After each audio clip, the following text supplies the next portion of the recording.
Very good evening to all brothers and sisters in the Dhamma. So today is 27th Tuesday class, 27 December 2022. We shall be continuing our sharing from this book. Wonderful Dhamma Lotus Flower Sutra. Let us compose our mind, develop the faith, sadhana, virya. Then mindfully we shall proceed with the Puja chanting. 南无本师释迦牟尼佛，南无本师释迦牟尼佛，南无本师释迦牟尼佛，南无观世音菩萨，南无观世音菩萨，南无观世音菩萨。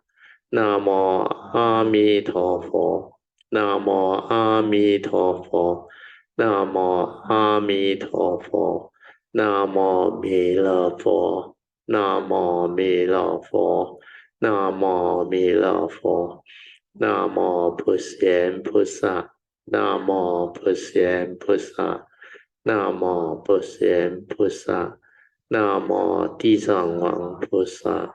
南无地藏王菩萨，南无地藏王菩萨，南无佛菩萨，南无佛菩萨，南无佛菩萨。阿拉汉萨玛萨布多巴嘎哇，布当巴嘎วัน当阿毗瓦提米。Swakato Bhagavata Dhammo Dhammang Namasami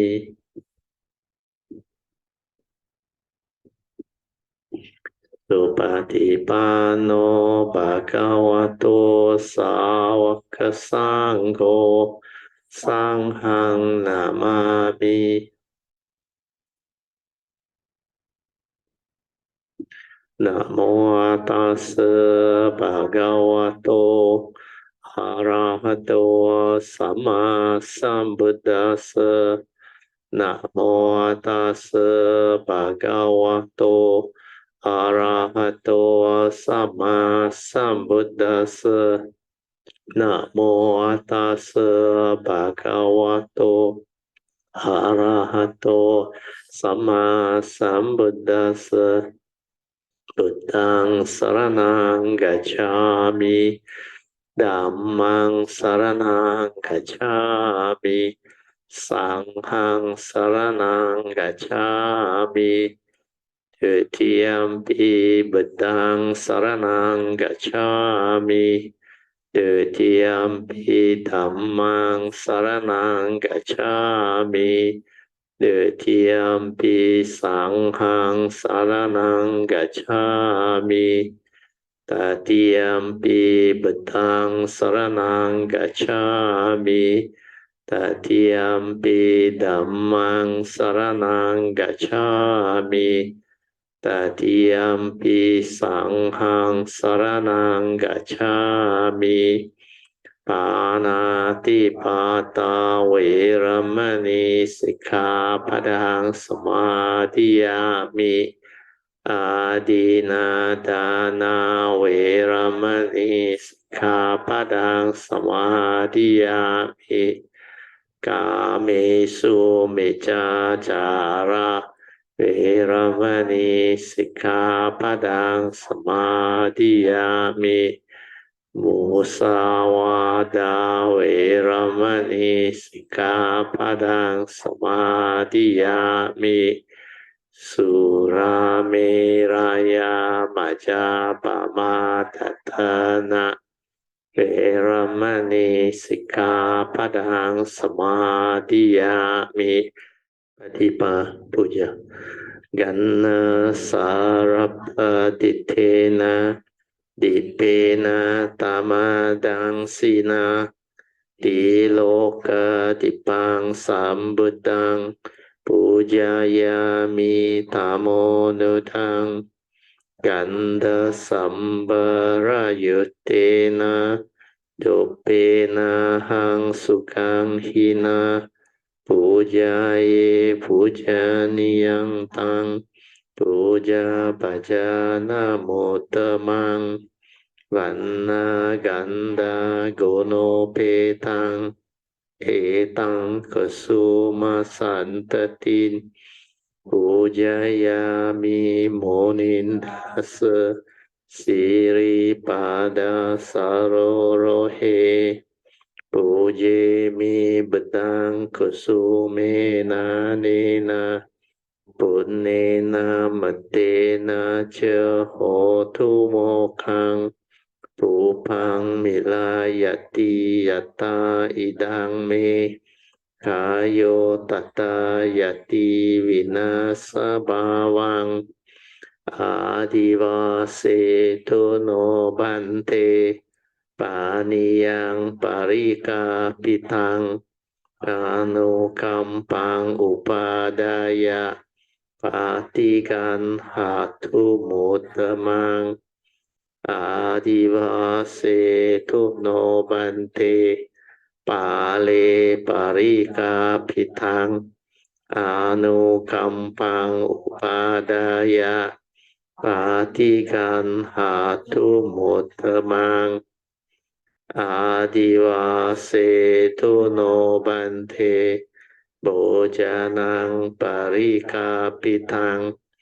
anukampang upadaya patikan hatu mutamang. Okay, now you chant the Puja aspiration based on our understanding of the significance of all these Puja offerings. Significance of offering of light. May this offering of light to the Buddha brings forth the causes and conditions to illuminate our mind and help arise the needed clarity and understanding to dispel all darkness or ignorance therein. Significance of offering of water. May this offering of pure, clear, cool water lead us to the pure, clear Dhamma that cools and doses off the fires of all defilements within our mind. Significance of offerings of incense. May our morality, virtue, and understanding shine forth far and wide, just like the fragrance of this incense, which we are offering to the Blessed One, who is perfect in wisdom and virtue. Significance of offering of fruits. May this offering of fruits remind us of the Dana Parami of generosity and the fruit of all karma, so that we will diligently strive on with heedfulness to attain the path and fruition as soon as possible. Significance of offering of flowers. May this constant offering of flowers to the Blessed One strengthen our faith and constantly remind us of the impermanence of this body, so that we will diligently and sincerely strive on to cultivate Sila, Samadhi, and Panya, leading to ultimate liberation, the born-free Nibbana. Making of oral aspiration. By the power of all these merits born of these offerings, may our spiritual faculties of Sada, Virya, Sati, Samadhi, and Panya be further strengthened until they become balas or powers. Sharing of merits, sharing and transfer of merits to all beings. May these merits be shared and transferred to all beings without exception, especially to those who have the condition and affinity to receive them. Sadhu, sadhu, sadhu. Okay, let us pay respect triple jam. Buddhang puchemi.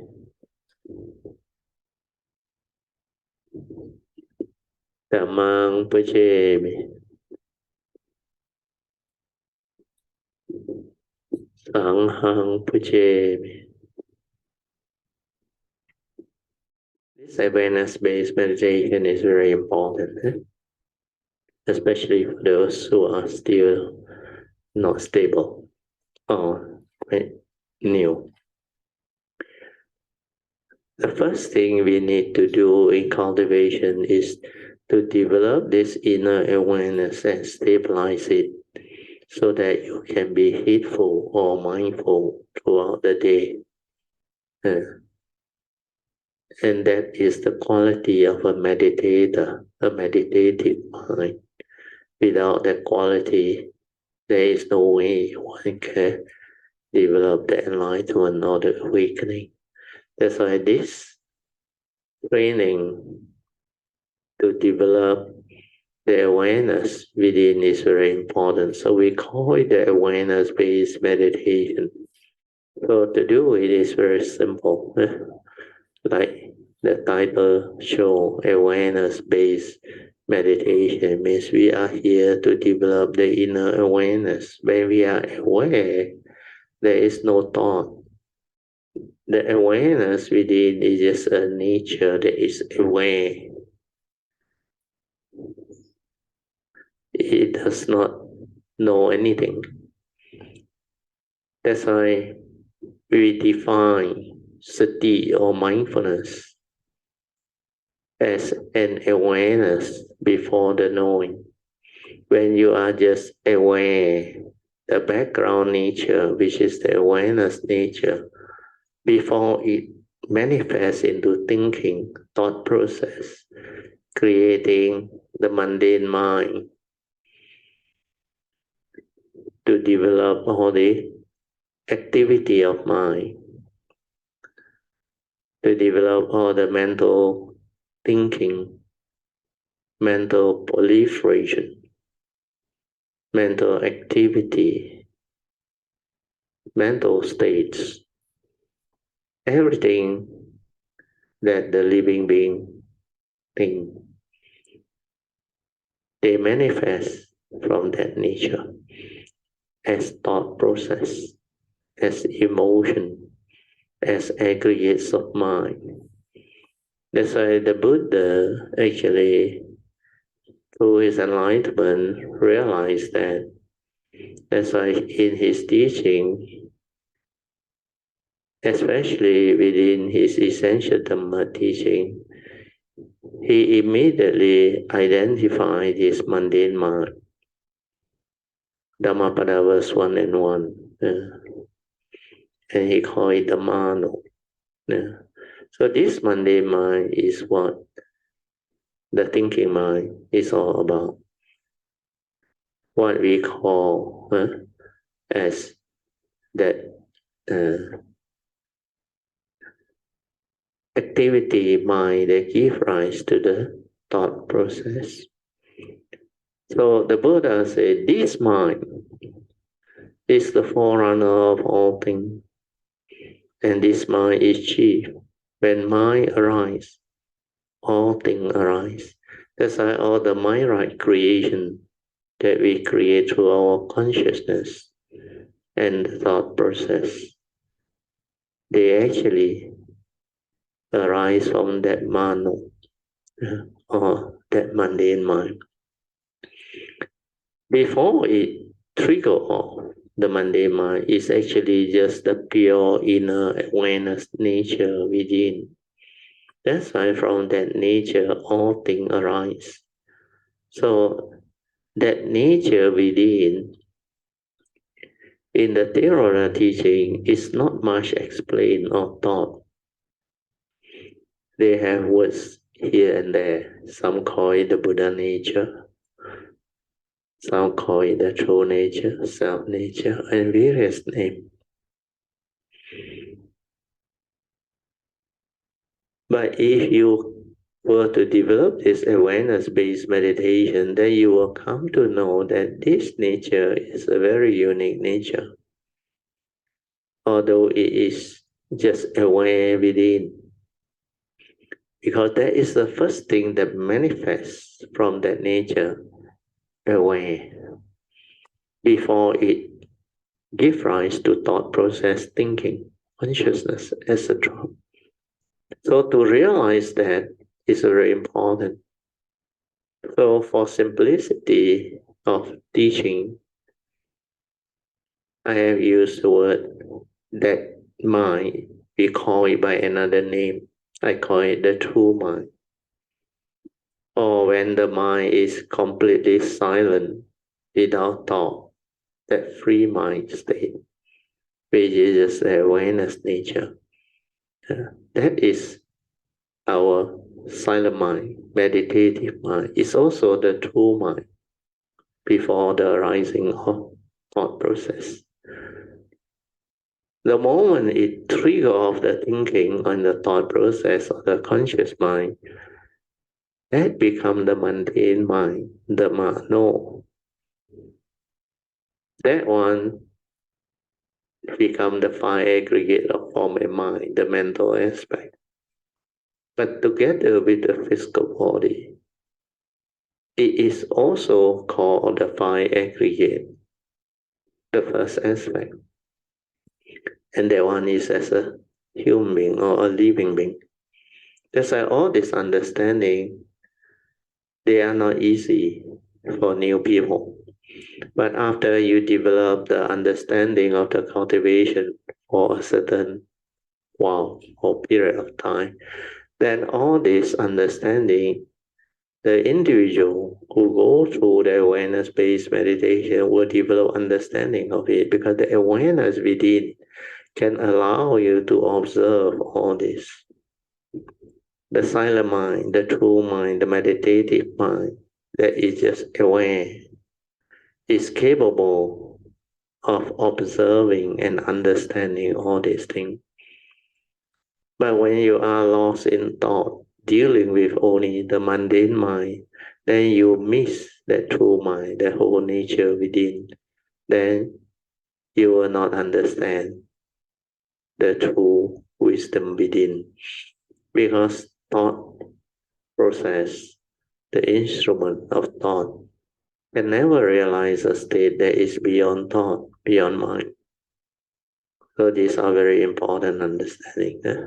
So this is just a summary, a briefing, approaching it from another aspect, so that meditator and cultivator can develop the understanding. Okay, now I will let you all continue with the awareness-based meditation, the training of the mind. Yeah? Remember the four support, especially the first three. Relax, aware, then stabilize the awareness within. Relax means completely relax body and mind. When you are relaxed, you are at ease. There is no tension, no tightness, no stress within your body and mind. Completely relaxed. And there is no stress, nothing.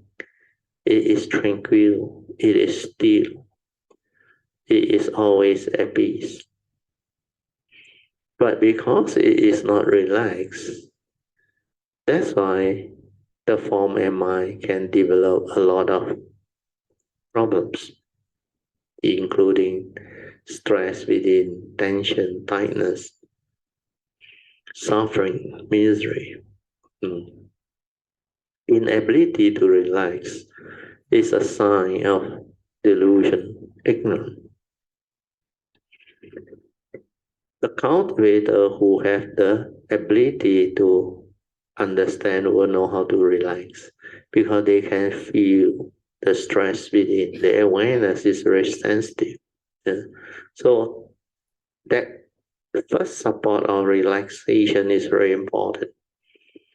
Relax into what? Relax into all mind state that arise, whatever it is, whether it's a concentration, whether it's a restless mind, or whatever. You just let it be. Relax.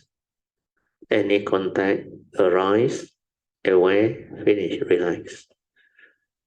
Then whatever tension, stress within, or tightness within your physical body, or the mental proliferation, the mental clinging, grasping, holding on, giving meaning, triggering of fear, worry, anxiety. All this, whatever they arise, just let it be. It will cease. Here, these are all dependent originating state, no reality. They come and they go. Supported by condition, they arise. Conditions is to be, this is to be. When you start to relax, you will experience all this. Then when you develop the second support of aware, just being aware, then you start to witness and understand all this. The awareness will see how all this dependent originating activity, or what we call phenomena, or aggregates of mind, they arise, sustain itself, and dissipate or cease. The coming, the going. Then you will be able to realize something very profound, insight into those phenomena, and realize their universal characteristics of impermanence. When you want to do something to those phenomena, means when you attach, cling, and give meaning, then suffering comes to be, because you want things your way, which is not nature's way. You do not allow it to develop, accord and flow. You do not relax into it and be at peace with it. That's why it has this ability to cause delusion in living being, to cause entanglement in living being. Then through that process, the mind cannot relax, the physical body cannot relax. So relaxation is the first stage. But before you develop the wisdom, ability to relax is limited. But you try. Then after that, you develop awareness to observe, to see, to understand all this. Then when you understand, that wisdom, that understanding allow you to relax further, because you start to see the universal characteristics, anicca, dukkha, anatta. When you see anicca, you will understand suffering, dukkha. Then when you see anicca, you also understand anatta, non-self nature, empty nature, because it's not a permanent unchanging entity. So all this is a consequence. That's why the first observation is always that movement, activity, the paticca samuppada, the dwelling, activity, dependent originating phenomena. So all this, you can only see clearly when your awareness nature within stabilize. That's why the third support is to stabilize the inner awareness. So I repeat the first three support, relax into every mind state that arises, just relax. Don't try to know, don't try to do anything. Then silence your mind. When you silent without thought, you are aware. That's why the second support awareness is that. Just let things be. Whatever arises, aware, finish. Aware, finish. Don't try to follow, don't try to look for it or do anything. Just aware. Until the mundane mind slow down, dissipate and become very quiet, very still. Then you will realize your true mind, your silent mind, your inner awareness nature. Then it's just like your consciousness within chief and become very quiet, very still. That is your true mind. When sankhara activity, the mundane mind, the mundane thinking, the aggregates of mind all start to slow down and cease and dissipate, then you will start to understand your inner nature, your awareness nature, that true nature within. Stay with that one. Don't try to do anything, just relax and maintain the awareness. You have to be very patient. then stabilize it, the support. When you are able to do that, you can meditate already.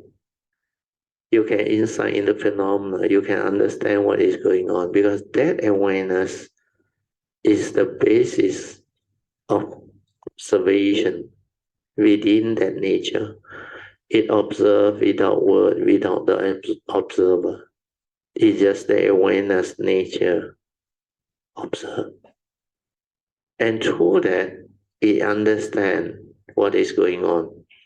Then it will come to a clear understanding of what that human being is all about, what that living being is all about, what that five aggregate of form and mind is all about. Then we start to understand more and more of who we are, what we are, and how we function as a human being.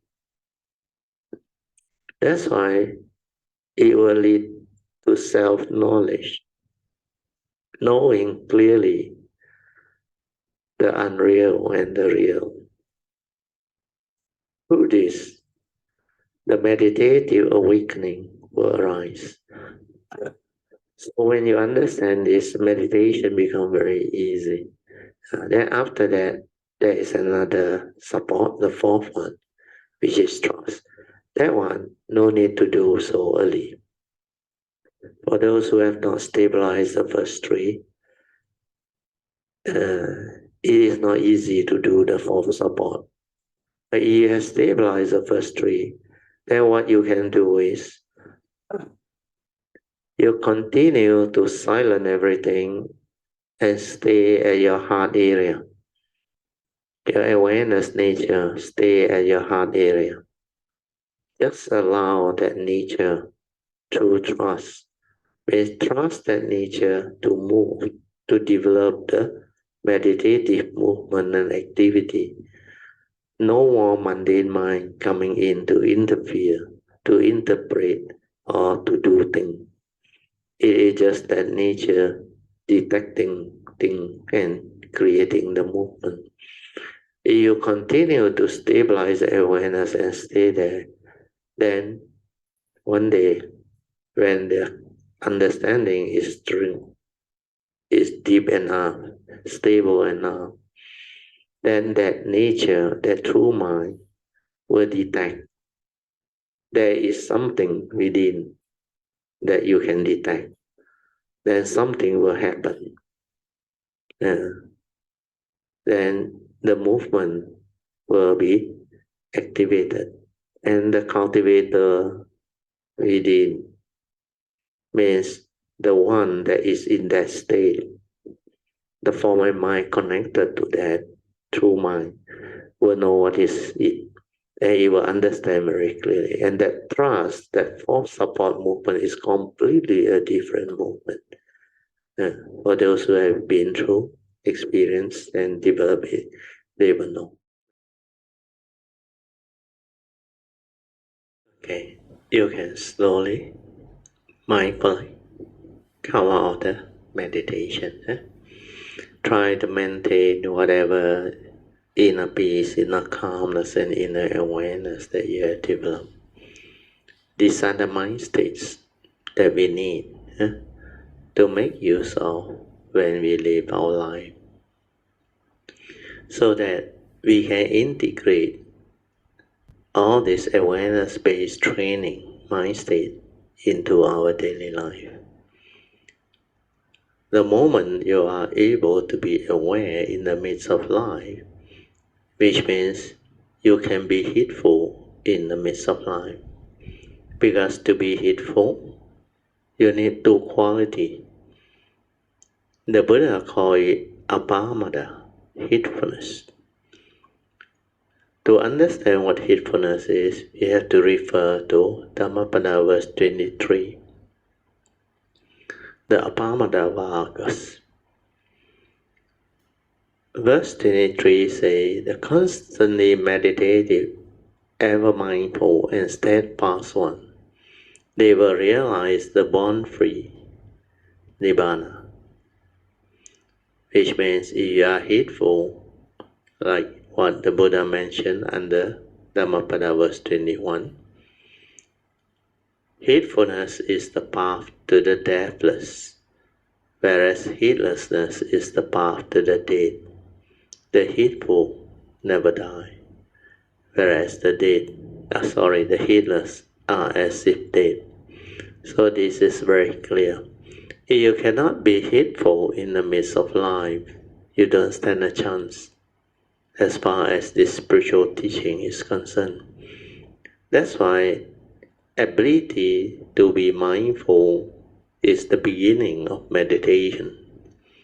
Then when we can stabilize it to be ever mindful, is the very firm step into heedfulness. When you can be ever mindful in the midst of life, throughout the day, even formal meditation or living life. In formal meditation, you need to have this ability to be ever mindful. Then use it to observe, to understand, to develop the wisdom, to insight into phenomena, to awaken. Means ever mindful, constantly meditative. Constantly meditative means constantly cultivating the Noble Eightfold Path as taught by the Buddha. Constantly reflecting, contemplating, and listening to the Dhamma. Then constantly developing the ability to insight into phenomena and to awaken with the true mind, the silent mind within. That is what heedfulness is all about. So Noble Eightfold Path is the meditation is because you look at the Four Noble Truths, which is the essence of the Buddha's teaching. It's only in the Fourth Noble Truth that the Buddha defined. He said there is this noble truth that can allow you to develop understanding leading to the end of all suffering. That is the Fourth Noble Truth. You cultivate this Noble Eightfold Path, the Buddha said, and develop the embodiment of the Noble Eightfold Path quality, all the 8 path factors. Then it will lead to the end of all suffering. That's why you act the Dhamma way. Means you act following the Noble Eightfold Path. It will lead to the end of all suffering. Means all of human suffering, living being suffering can be resolved through applying Noble Eightfold Path. And Noble Eightfold Path is a very elaborate cultivation. It covers the whole of meditation, which is Sila, Samadhi, and Panya. The 8 path factor covers all of life understanding, your action, your communication, the way you live your life, the way you develop the training of purification of mind, purification of thought process, the 4 right effort leading to sati, mindfulness, and samadhi, to be heedful in the midst of life, to awaken to all the essential Dhamma. So all these are very important understanding. Invocation to the Devas.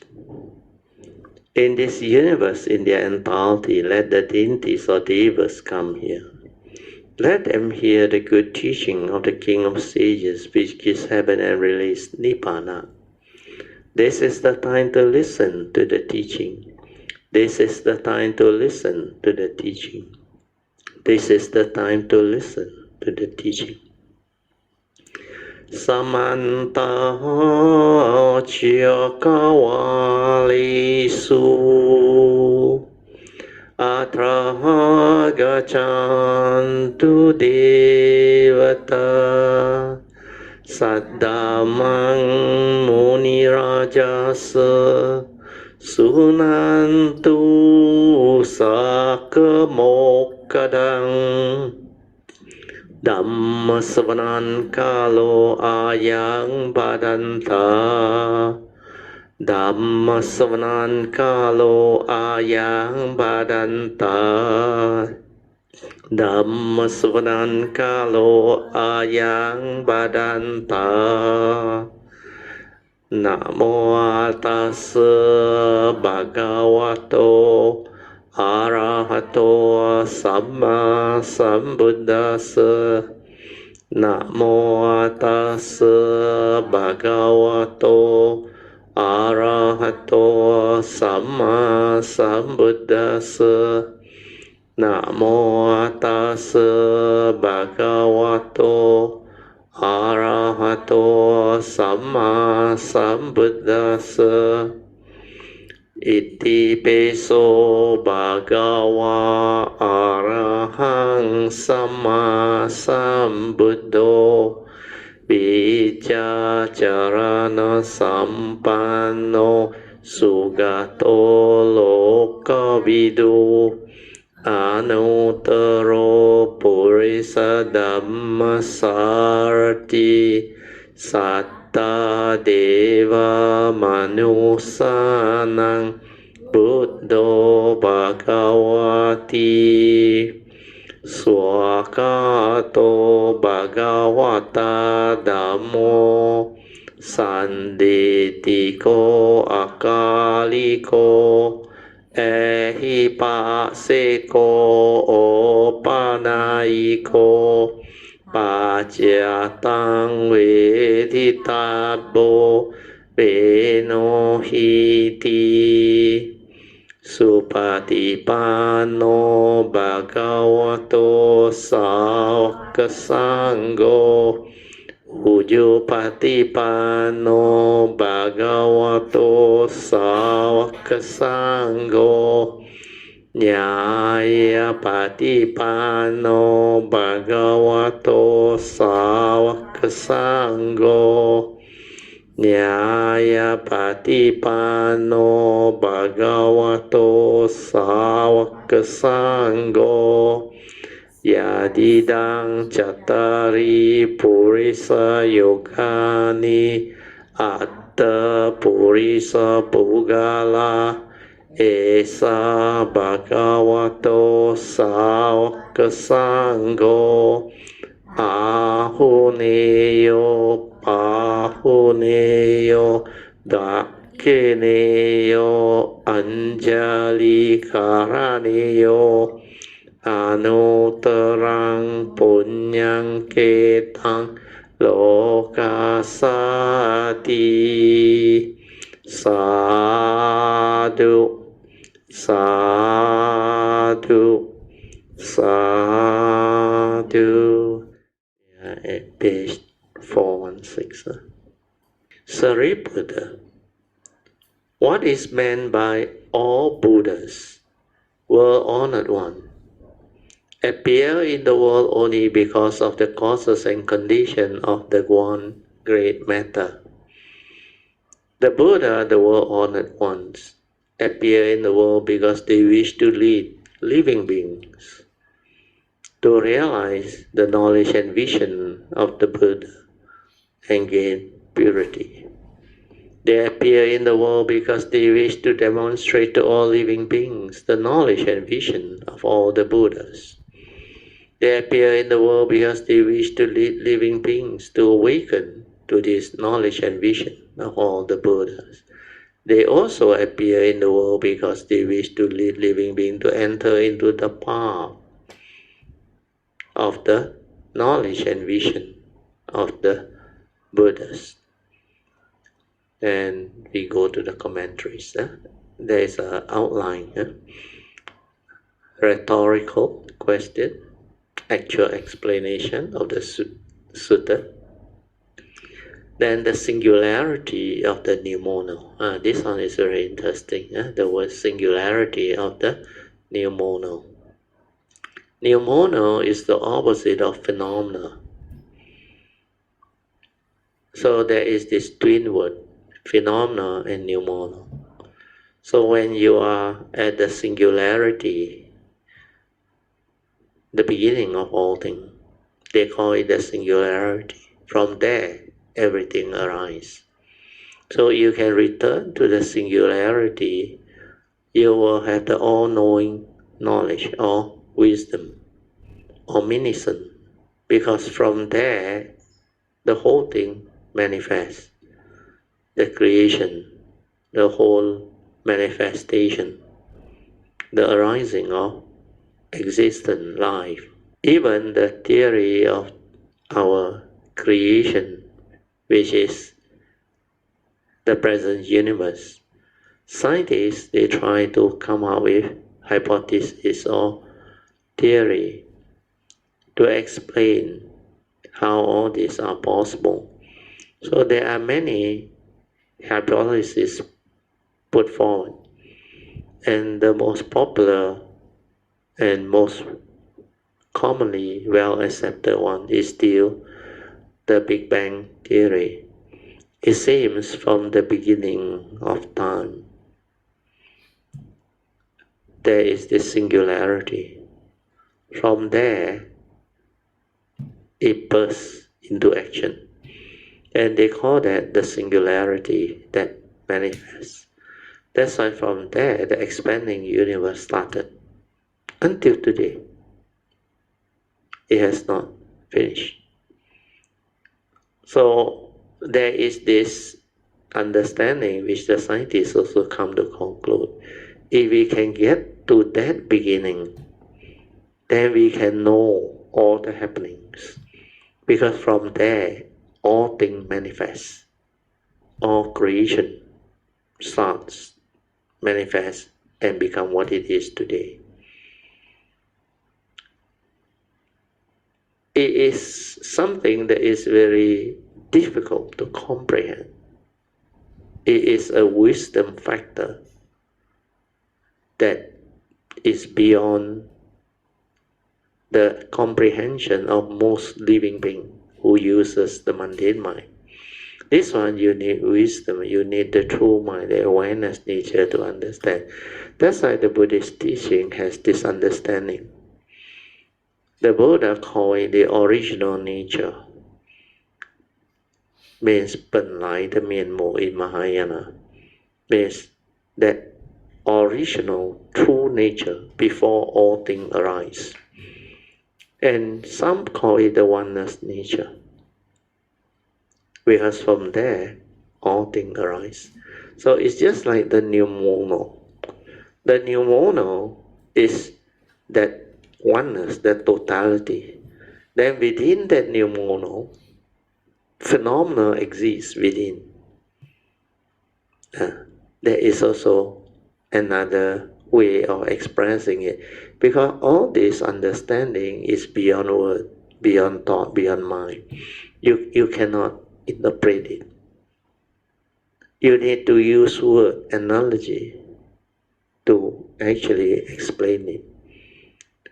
So that term singularity, which the scientists also have recognized, is a very, very good way to relate to that nature.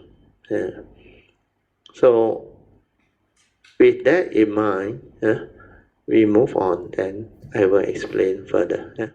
Commentaries. Secondly, Buddha said, Sariputta, I will tell you something.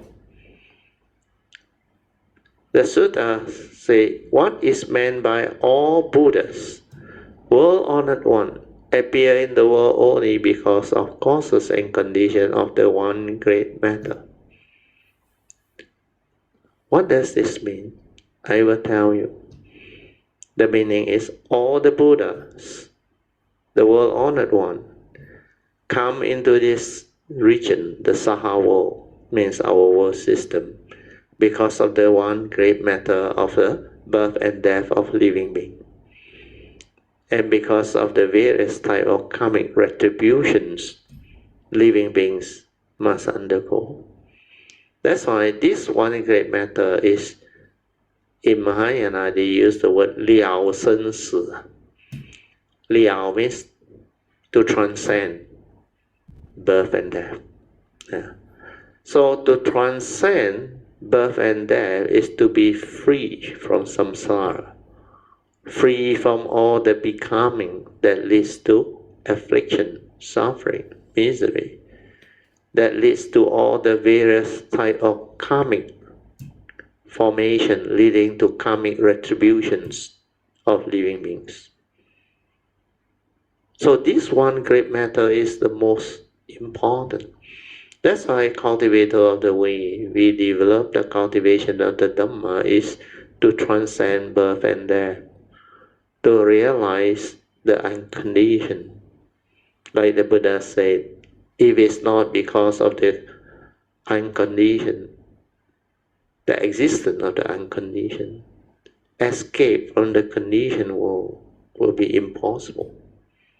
But the conditioned world has its conditioned Dhamma. You cannot free from the conditioned Dhamma. You have to realize the unconditioned Dhamma to free. That's how the teaching goes. That's why it's called the one great matter, the fundamental reason for the arising of Sammasambuddha, the world-honored one, within the world, is because of this, to transcend birth and death, 了生死. Okay? Okay, now I will read on. The Buddha, the world-honored one, appear in the world because they wish to lead living beings to open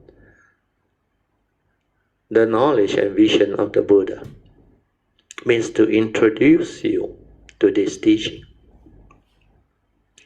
Their greatest wish is to lead living beings to realize, although Shenhua used the word attain, to realize the knowledge and vision of all Buddhas.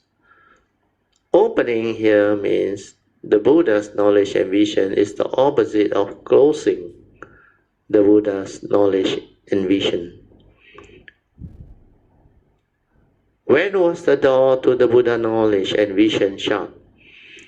From the time of the first thought of ignorance, avijja. Ignorance shut the door to the Buddha's knowledge and vision.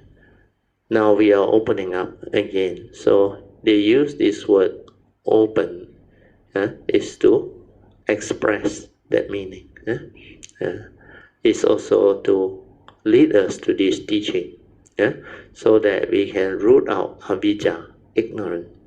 So like in the previous session, I think it shared the most dangerous thing that living beings need to confront and overcome is avijja, nothing else. When there is avijja, the three evil roots are there. All of karmic things arise. Then it leads to karmic retribution. Then it leads to suffering, misery, afflictions. All of First Noble Truth reality will surface. They are there because when living being has avijja, the First Noble Truth in reality will have power over them. They will have power to delude, deceive, and create misery, affliction, suffering to living beings. So avijja or ignorance is the culprit. But in the teaching, most of the time, it's not explained. Ignorant of what?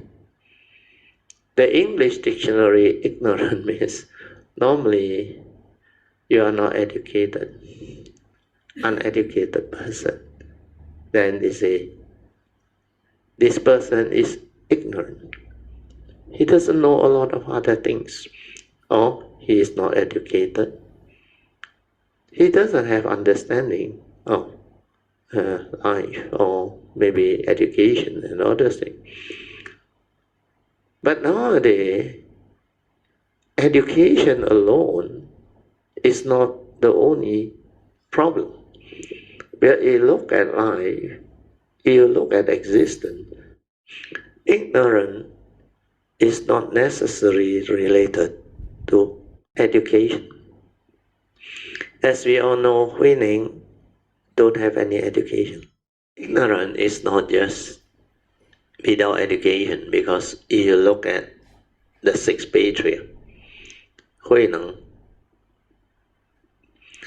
he was illiterate, uneducated, and yet he is one of the greatest Dhamma master within the Mahayana tradition, and he is a very outstanding, enlightened Zen master or Dhamma master. So we all will understand is because we have gone through that six patriarch platform sutta, and he explained clearly, enlightenment has nothing to do with the words, 文字. It has nothing to do with the verbal thought process. Enlightenment is about realizing that nature within. When you realize that, you awaken, because that nature can understand and awaken. Without that, you can't. But that is the timeless. That is the unconditioned. You need to return to that to realize the truth about the conditioned world. Then, if we were to be observant of life, we will also come to realize as society evolve and progress, there are a lot of things within life.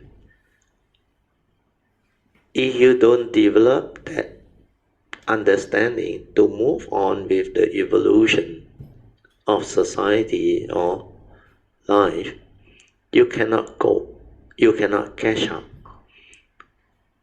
So it's like in the past, during my time when I was doing the study, so initially most people study what they call arts.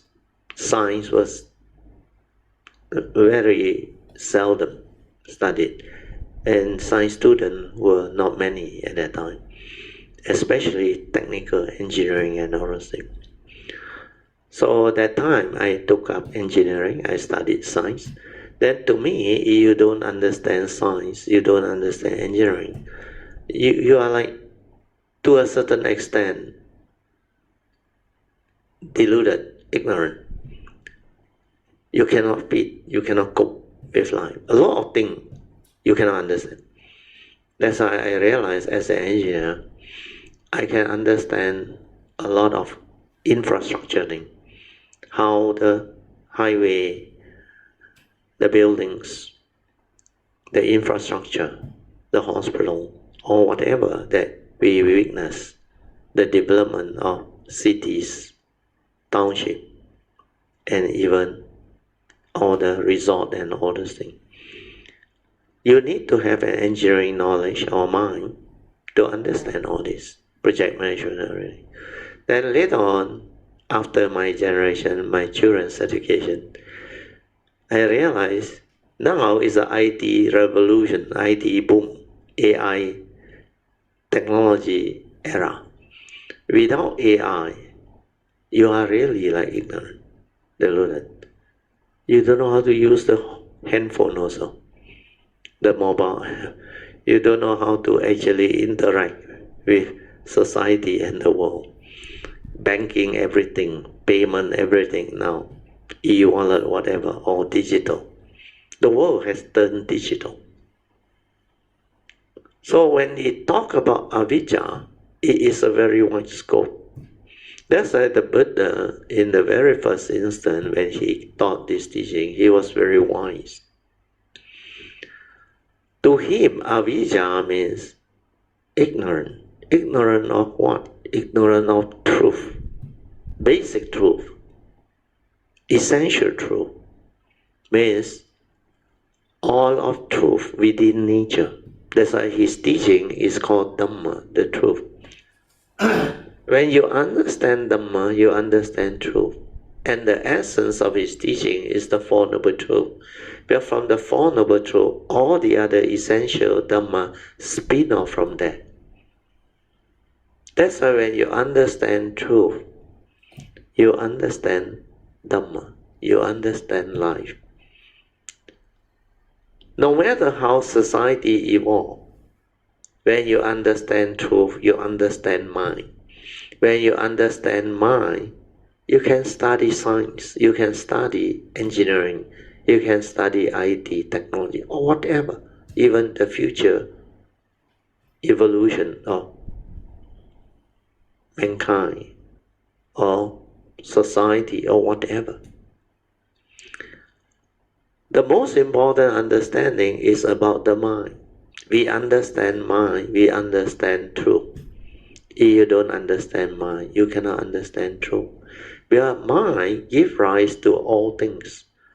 The three right view, law of karma, also need mind, moral causation. Chitta niyama, law of mind, how you function as a human being, also need mind.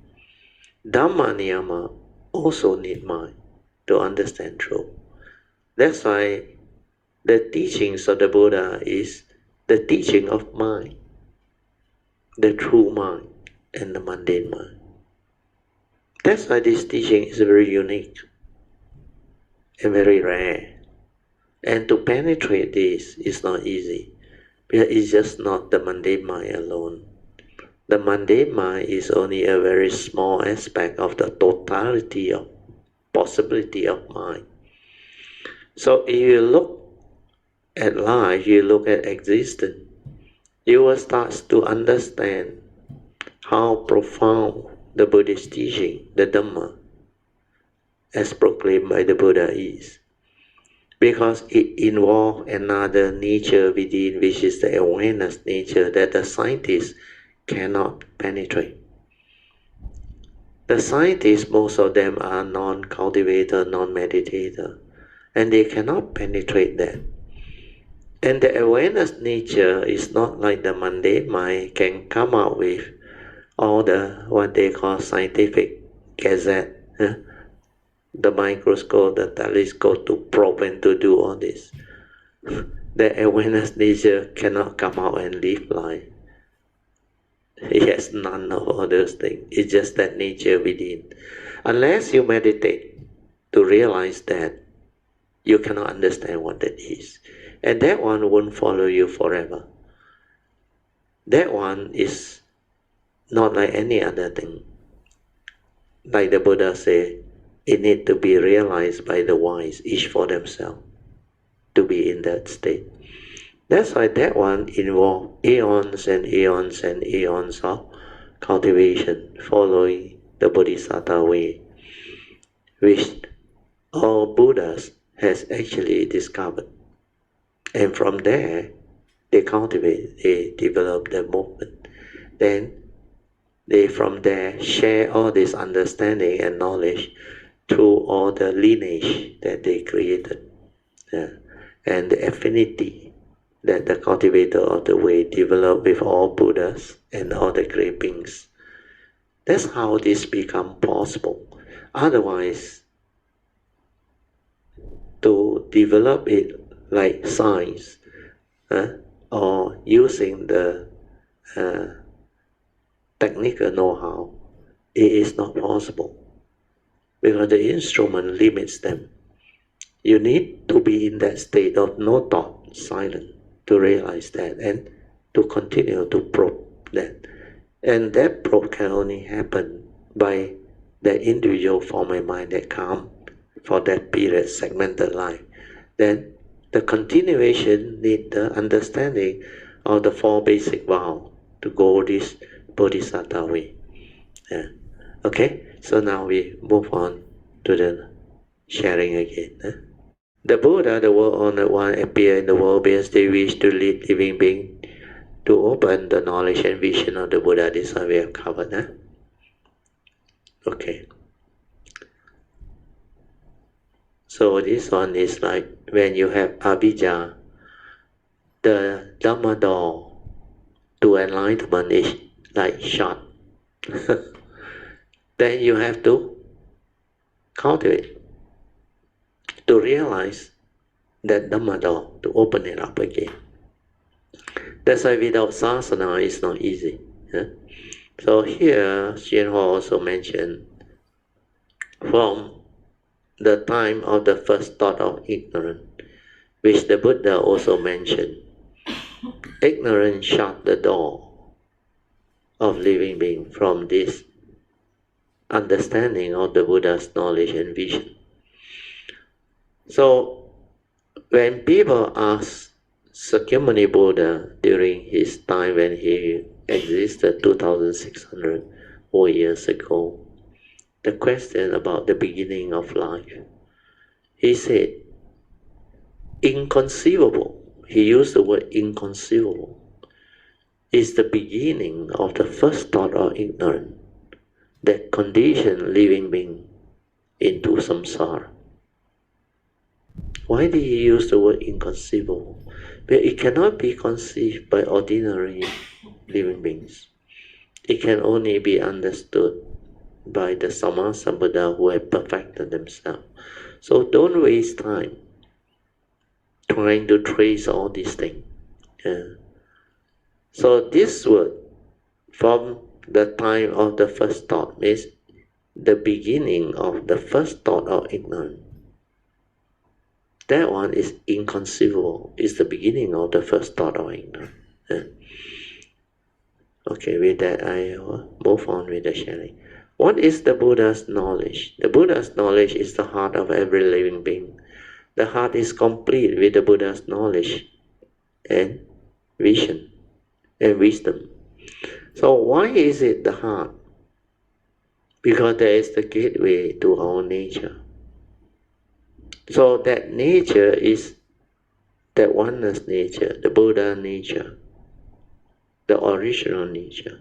That's why that one is the same. So every living being has that nature. The gateway to that nature is the heart. So it's the heart of every living being. The heart is complete with the Buddha's nature, wisdom, and understanding. That's why all fit in. Then what is the Buddha's vision? The Buddha's vision is the Buddha eye. If you open your Buddha eye, you will see clearly and understand the real mark of all Dhamma. So this one is talking about the wisdom eye, the Dhamma wisdom eye.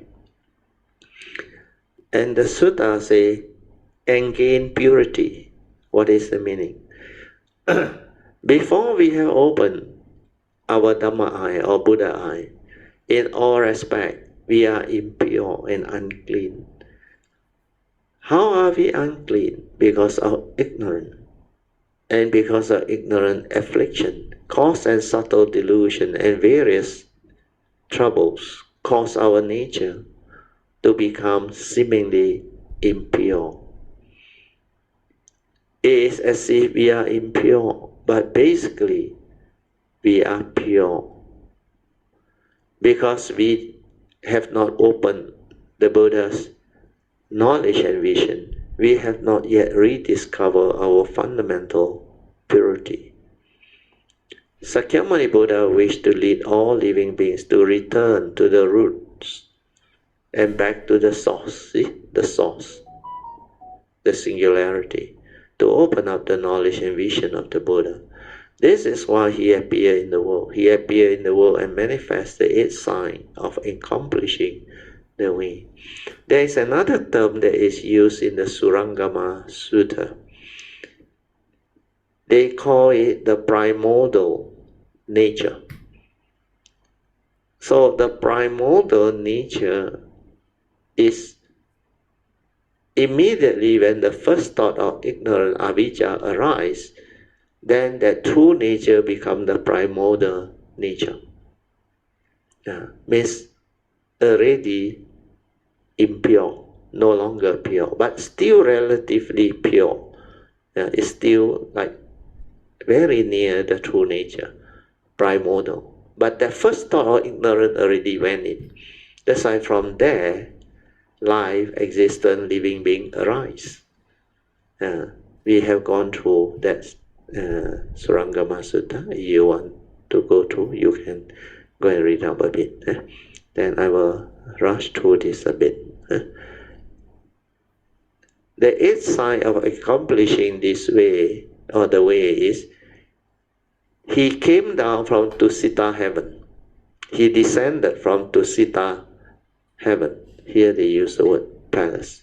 Then he entered his mother's womb. Then he dwelt in his mother's womb. Then he was born from his mother's womb. Then he left the home life. Then he attained the way. He turned the Dhamma wheel. Then his Pari-nibbana. So these are the 8 signs that manifest in order for the Buddha to appear in the world and pass down this understanding. So we will read on. They appear in the world because they wish to demonstrate to living beings the knowledge and vision of all the Buddhas. Commentaries. The Buddha also wished to demonstrate the knowledge and vision of the Buddha to lead them to understand that the Buddha's knowledge and vision is inherently their own. That's why it cannot be realized by others, only themselves. It is not gained from the outside. This is precisely the point where Buddhism differs from other religions. So this one, pay attention. All living beings can become Buddhas. It is totally egalitarian. What is the meaning of this word in that regard? What is the meaning of that? Google. Anyone who cultivates can become a Buddha. If you do not cultivate, of course, you will not become a Buddha. It is not to say, I am the one and only one Buddha. You are not Buddha. Nor is it say, you are a Buddha and I am not. All living beings have the Buddha nature and all can become Buddha. Those of other religions maintain that there is only one God, Almighty. Well, in that case, where did God come from? Egalitarian is believing in or based on the principle that all people are equal and deserve equal rights and opportunities. I think this is also the same meaning as what I used to share with people. Truth cannot be monopolized. You understand that word? Because truth is suchness, truth exists within the conditioned world, even before the arising of Samasa Buddha. So nobody can claim to have full monopoly of truth, where truth is.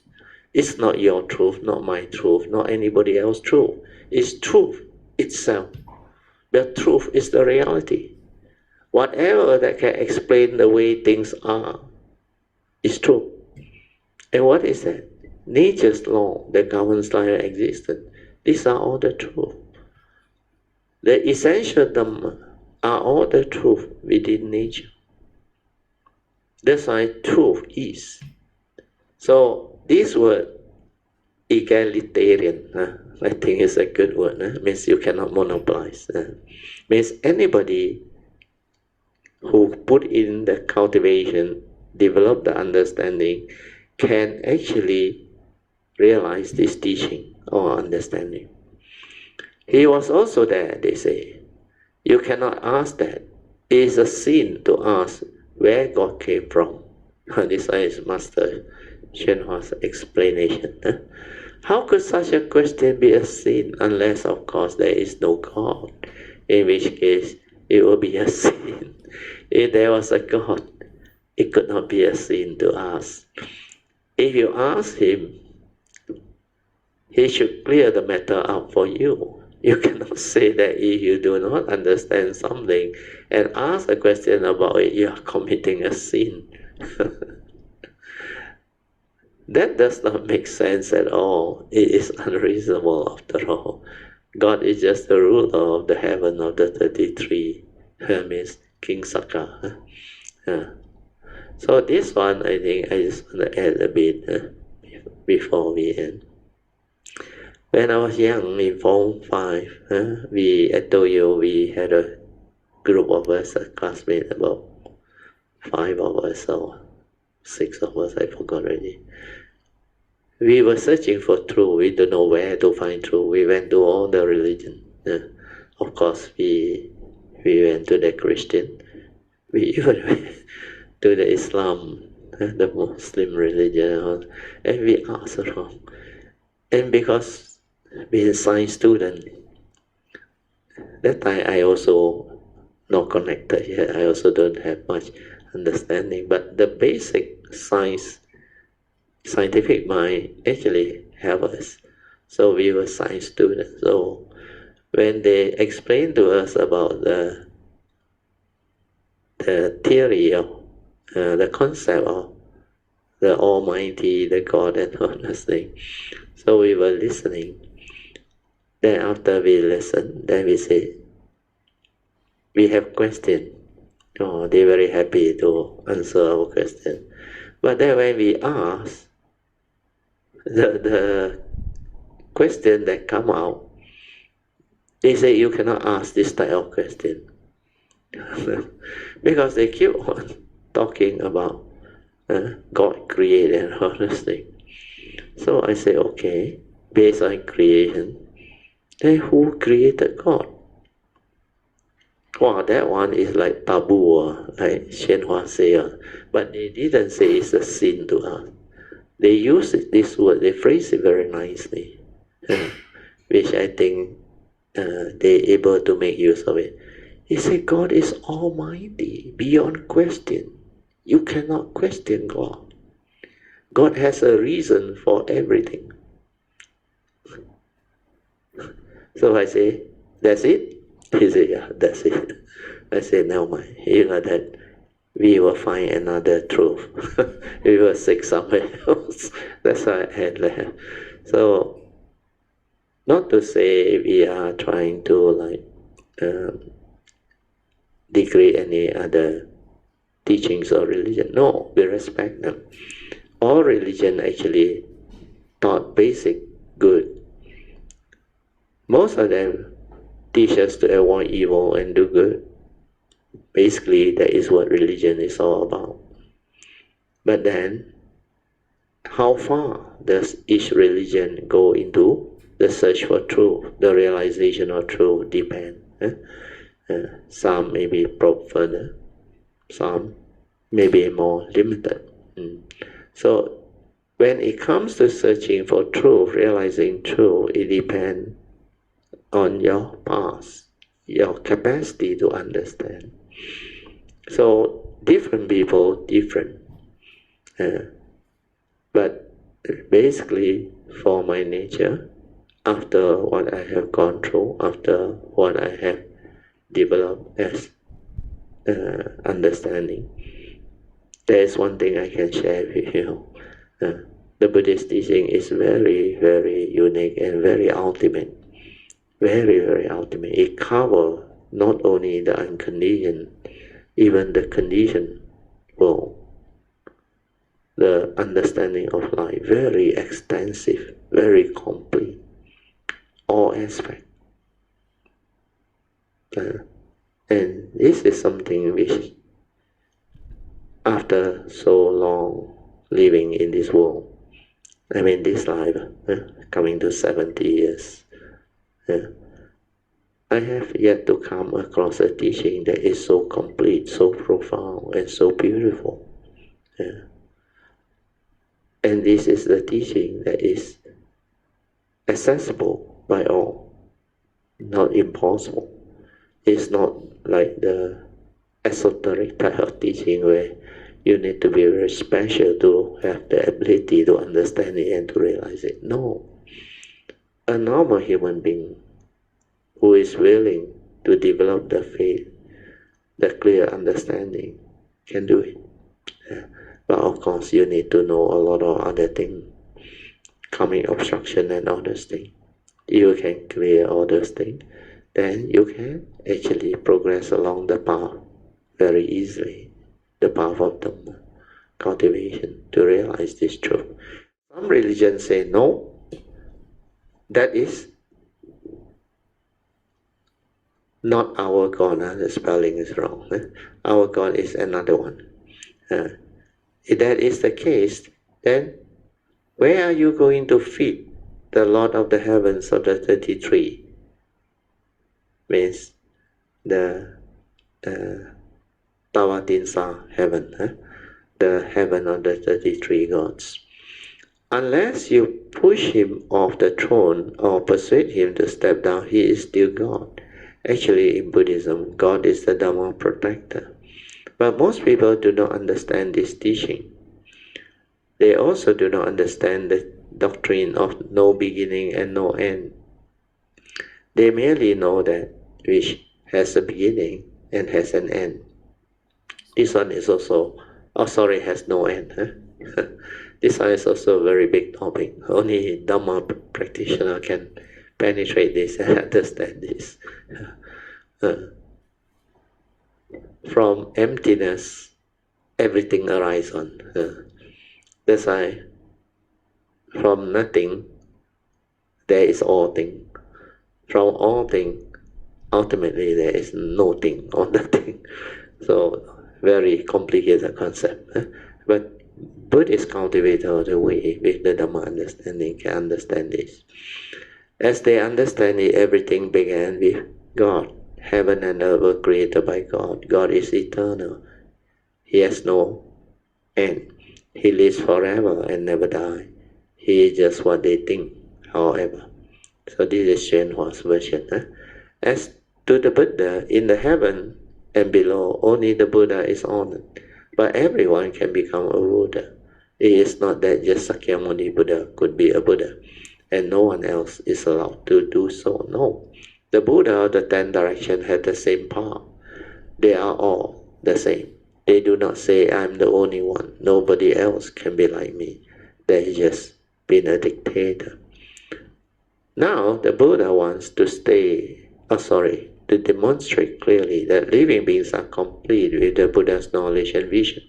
It's not only the Buddha who has realized Buddhahood and who possesses the knowledge and vision of the Buddha. All living being has the potential, has the Buddha nature within. But because they have not understood the principles or obtained the strength, the Buddha wants to demonstrate the Buddha's knowledge and vision to them. That is why he has come into the Sahara. Okay, we stop here. So now we will open up for second session. So you can actually ask me any question regarding the meditation or the Dhamma, or how to apply this teaching. Or you can report your meditation. Then I will help you, guide you along and explain to you based on how you report. Then the other thing is Dhamma in daily life. You can share the way you experience it, the way you have gone through it, the way you understood it. Like the last session, I think Sister Hui Rong, she did a very good sharing, and also Alicia at that time. Thank you very much, Sister Hui Rong, for nominating me. And I would like to take this opportunity to say and express my gratitude and thank you to Brother Teo and Mrs. Teo and all fellow Kayamitas. Firstly, I would like to report my meditation experience just now. Oh, very good. Sadhu. Basically, it's just very simple. The moment when we settled down, and I also settled down, I came back from work. And of course, as usual, my mind is fired. Yeah. It's still with the activity on the work. Yeah. But coming here is actually very conducive for me. Very good. Yeah. I can manage to somehow. Settle down. Very fast. Very fast. Yeah. They call it the magic hall. So, Brother Teo, please guide me along the way as I explain. Can, no problem. So just now when I was sitting down quietly, and I just breathe in and breathe out. Naturally. Yeah. And I also relax. That one is key. When you relax, everything slow down and stabilize. Then the mind settle down, sankhara activity settle down. Then it will return to its original state before its movement. To do that is having the understanding to meditate. If you cannot do that, means there is still a lot of work to do. For you, I think you can already. But after going through the many years already. Now it's almost 2-3 years already. Coming to my 5th year. Oh, your 5th year already. Oh, very fast. Since 2001. Last time you already know how to be with that thing. So when you know how to be with that thing, means you know how to accord and flow and stay without doing anything. That's how you settle down. That's how you become like part of your true mind. Means without thinking, without thought, without any activity, you just be with whatever that arises. That is non-interference. No thought process, no thought energy going into. Then all of the movement of sankhara due to your work, your daily life, that is not in order, they will start to slow down and settle down. Because without feeding it with any more diluted thinking or thought energy, all the sankhara activity will slow down and return to its original state before the stirring. But all this stirring come from your avijja paccaya sankhara. Yes, in the name of wanting to do thing, wanting to finish off certain thing, wanting to go through things. So all this is what the mind's way of holding on to things, attaching on to existence. Means the mind believe that there is something for him to do. So like your work, you have to give priority because you have a employment contract with your employer. Then that one requires you to function. That's why you have your career or your whatever job environments scope to cover. And while you do all this, if you have mindfulness and awareness, then the activity will become different. You will be able to do with awareness or mindfulness most of the time. For that, it's not easy. You must be a real cultivator. You must be somebody who has that daily mindfulness stabilized, the awareness nature stabilized. Otherwise, you cannot cope. Otherwise, in the midst of life, you will most of the time like ordinary people, lost in thought, heedless, worry this, worry that, and based on your whatever belief system, conditioning or training, you will just apply the mechanical views, opinion, and knowledge or whatever that you have. You just apply where you lack awareness. You lack the ability to be aware, to see, to understand, to settle down. So all this is what heedless thinking is all about. That's why a lot of people who use the ordinary Monday mind to do all this work activity, they will end up with a lot of stress, a lot of pressure. Then they cannot take it. And that's how it become pressurized inside. Then it become bottled up. Then it develop into fear, worry, anxiety, emotion, negativity of mind state. And that one will proliferate and cause a lot of suffering, conflicts, misery. Then that fear of not able to deliver, the fear of being asked to leave, and all those things, they will arise because the thought will project. But when you have the Dhamma and the understanding, the awareness nature within, you become different. You see things differently. You do not panic. You do not worry, because the world is the world. Conditions like that, things will be like that. What you need to do is to resolve it amicably and move. Solve problem, not argue about problem, not worry about problem. Understand? That's why the approach, the Dhamma way, is different. We got Noble Eightfold Path to guide us. Right view leading to right thought, right speech, right action. We will talk to people nicely. Relationship will improve. Communication skill will improve. Our ego will not interfere. And we are sensitive. We understand, we feel for people. So when you have all this positive Noble Eightfold Path factor, your staff will respect you. They will know this boss is different. This boss doesn't get angry, react, and become like very violent. No more. It's the understanding that brings about harmony, brings about action to proper directed understanding.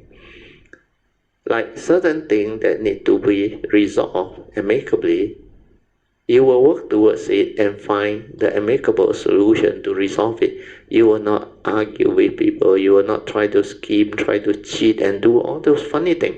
No more. Because it's not worthwhile. The Dhamma way is not that way.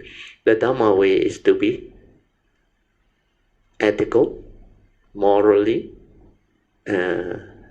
society's norm, everything you take into consideration. Whatever that leads to harmony, non-negativity, no karmic repercussion, that being the cultivator of the way will know how to develop it, because it has the embodiment of the Noble Eightfold Path factors. So all this is what the Dhamma is. When you have them, you not only know how to live life, you also know how to do your duty while doing your career, while you are at home as a husband, head of the family, as a father or parents to your children and all those things, then as a boss to your servant or your staff or your whatever. So all this, when you have the Dhamma, you will know what are your duty, and you will not overstep that line and take advantage and abuse your power and do all those wrong things. No more. That's why the Dhamma way is a very unique way. It covers all of life, all of nature's understanding. So life encompasses many aspects. When we live life, we not only look at our life personally, our relationship with fellow living beings, we also have to look into it. Our relationship with nature, the environment, the totality of country consciousness, the earth consciousness, and even our neighbor and many other things.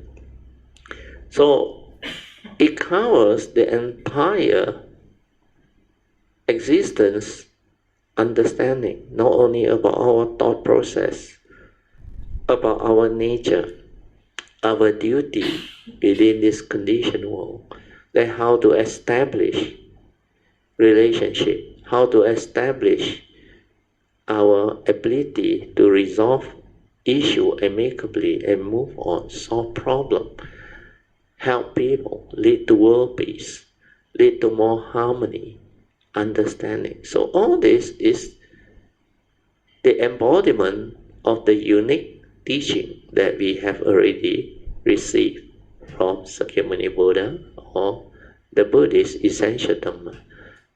And this is what makes the Dhamma very beautiful and very unique. That's why this type of teaching is not like normal teaching. So coming back to Kok Loon's case, which is very beautiful because he has gone through quite a bit of all this. He knows how to be with it, whatever emotion arise, like stress, pressure, or fear, or what. He stay with it. Then it cease. Then he know these are not intrinsic. Fear is not me. Anger is not me. Anxiety is not me. So all these mind state, they are dependent, originating, condition, arising, causal phenomenon. I shouldn't be affected by it. The moment I silent, I return to my true mind, my silent mind. Then I have clarity, I have understanding. Then I probe using Noble Eightfold Path. What happened? Then I know the cause and effect, the law of karma, law of mind, how I function as a human being. Then law of truth. Then I apply to resolve things amicably. That's how you move. And when you move following Noble Eightfold Path, you become beautiful. You are like a transformed being. Noble Eightfold Path means what? You are following the advice of the Buddha to avoid all evil, do good, and purify your mind, to resolve all issues amicably without karmic consequence and all those things. So this is what you need to live life,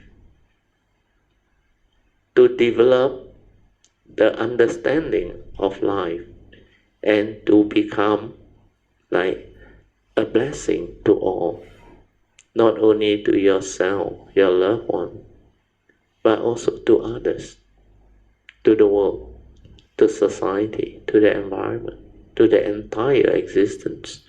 So all this take a while to stabilize and apply, to make it a living reality. That's why the scope is very, very wide.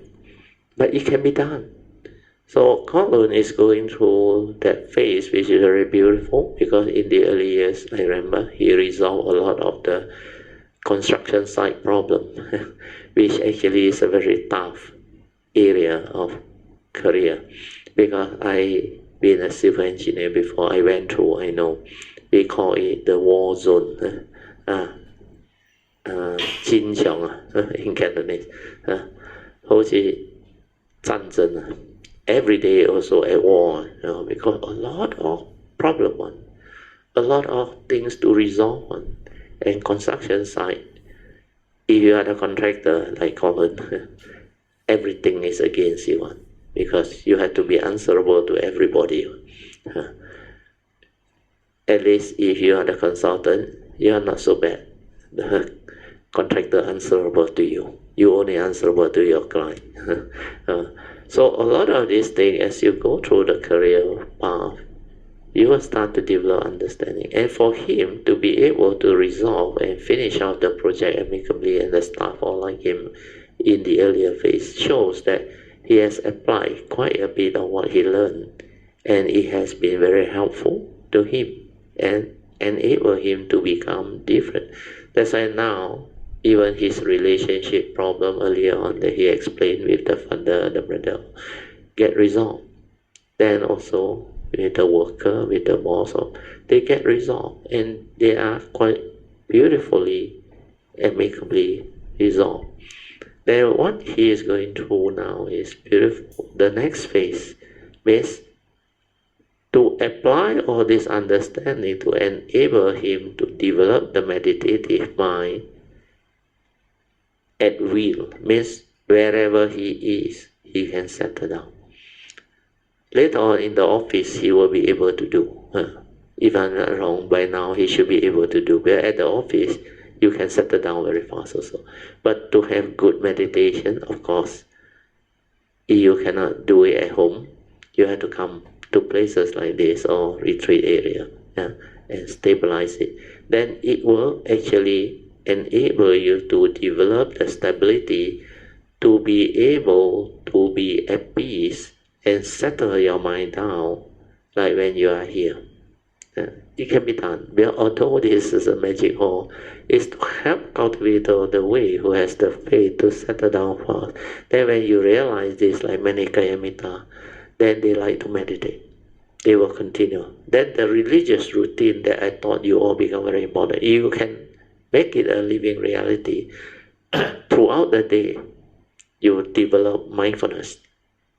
You develop your daily religious activity, like the moment you wake up, you do your duty and all those chanting, meditating or whatever. Spend about at least 15 minutes or 20 minutes. You can do 20 minutes or 30 minutes or 45 minutes is the best, especially on weekend. Weekday you don't have time, you don't worry. What I do is I will settle down within 15-20 minutes. Then I take my breakfast, simple, quick.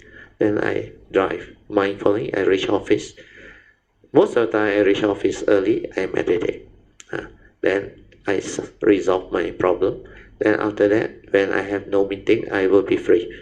When I have meeting, I only have to attend to meeting. Because the rest all I standardize already. Once we have this understanding, we know how to standardize, our workflow in the office will be very smooth. Then all the problems that come, finally will come to me, I resolve it. Well, I resolve it very fast, it's settled. It doesn't accumulate. Then it doesn't become a problem. So all this process you can develop, and you will go through, and you will become very, very good at it, because basically all the essential things you need to know, you already know. Except now you need the more refined understanding to stabilize all this and settle down. You continue. When I started the meditate, it was after I calmed down, and I started to lie down. Yeah, very good. So when I lie down, I think very shortly, less than 5 seconds, it was like Sadhu, yeah. You went into that state. It was like nothing. Yeah. No thought, nothing. Nothing. You just rest down there. Yeah. I think after that, later, shortly again, there was some thinking. Correct. In my mind. But I cannot figure out what was he thinking. Yeah, because it is from that nature come out. It's like very weak. The Sankara very weak. Hardly, it cannot like normal day when you are conscious, form thought very fast. It's like very slow. Alicia will know. It's like that thing come out very slowly. Even the perception of it, the knowing of it, is like you are deep inside. Understand? Where you settle down, you like switch off that nature. Well, just now that half an hour, I was without thought. The nature was like that. And those who have the faith and the understanding, you know how to settle down. That's why lying down is very good. Like you say, within 5 seconds, you go into that state. And that state is very beautiful. Because when you understand, means it can be done. It's not only here that it can be done. That's why, like, those who have developed it, even Alicia, Poching, or even Ingbi, they have developed it. I think some, at times, Miss Lee also will be able to do all this. Once you have this understanding, wherever you go, even at your house, with your religious routine, you can settle down very fast. Then later on in your office, you can also do it.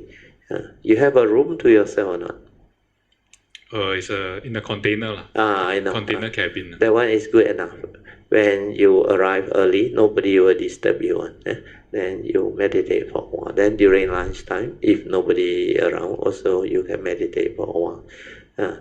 So for us as engineer, doing engineering, we have flexibility of time. We don't need to 9 to 5 in the office. I think IT people cannot run on. Most of the time they are in the office. Because have to do a lot. They work everywhere. Now maybe more different. They can work from home and all that. Well, last time I don't like 9 to 5 job. 9 to 5 job, I become sleepy in the office. I have nothing to do. Because for us, engineering, we cannot be doing design all day long.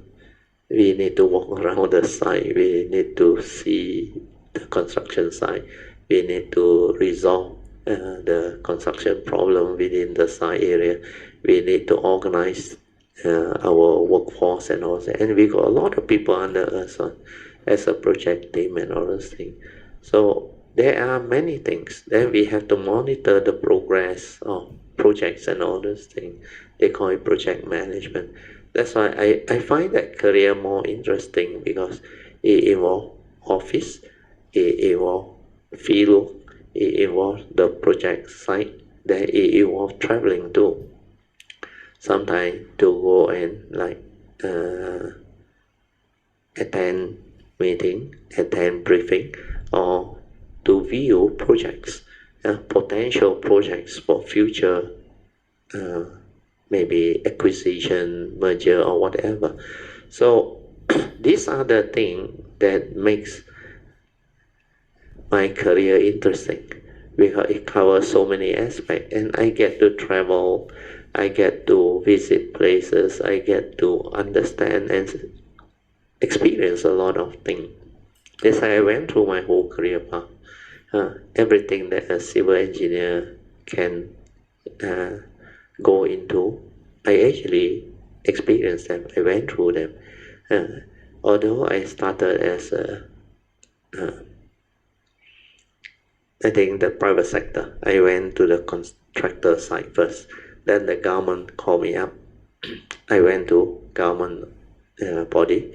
They call it the DID, then MUDA, then after that JKR.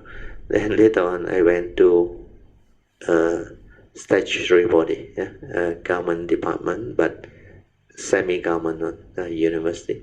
Then after that I went into the private sector. I was with a consultant. Then I went into privatization. I went into property. Then after that I was with the listed company. Then I did a lot of privatization job until I reached the pinnacle of my career. I did all the presentation to all the they call it the highest one is the PM's department. We go and do presentation at EPU there, also the Prime Minister department. Then we work with all the famous architects, the big consultants. Then we were involved in very big projects. That's why I covered my whole career path, and I was reached the pinnacle of my career too. That's why after that I call it a day and I retire in the year 2001. It's already 21 years. So engineering career is a good line, but very interesting. Very good, Colin. Anything else?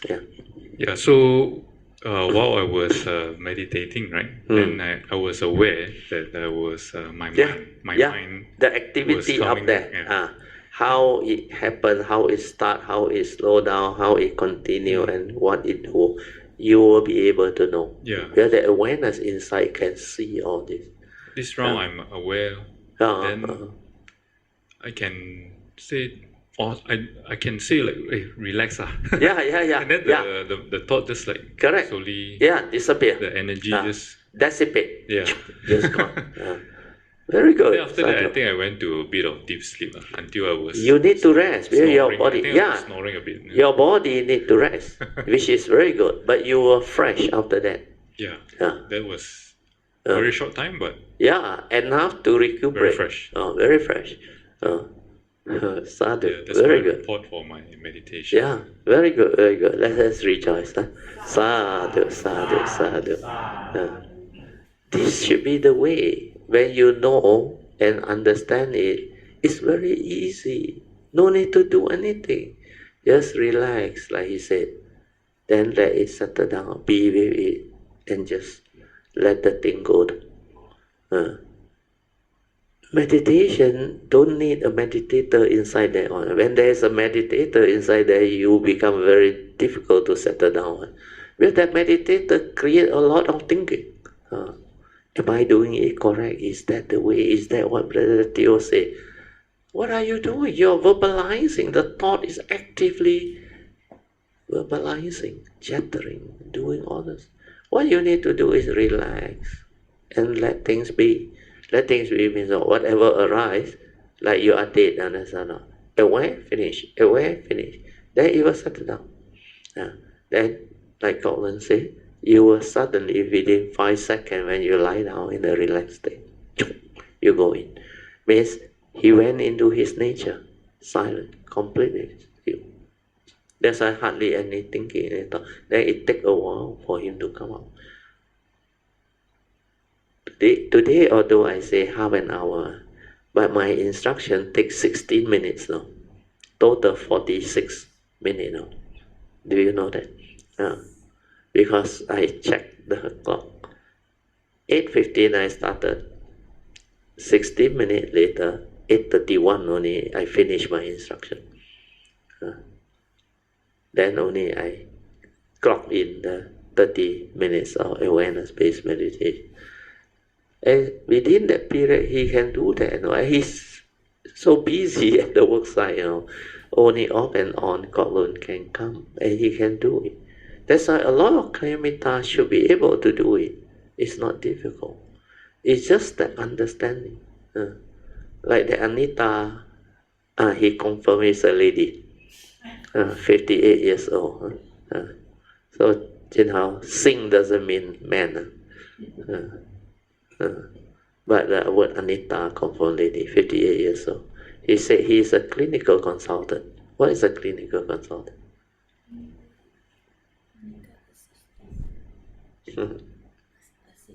Assistant.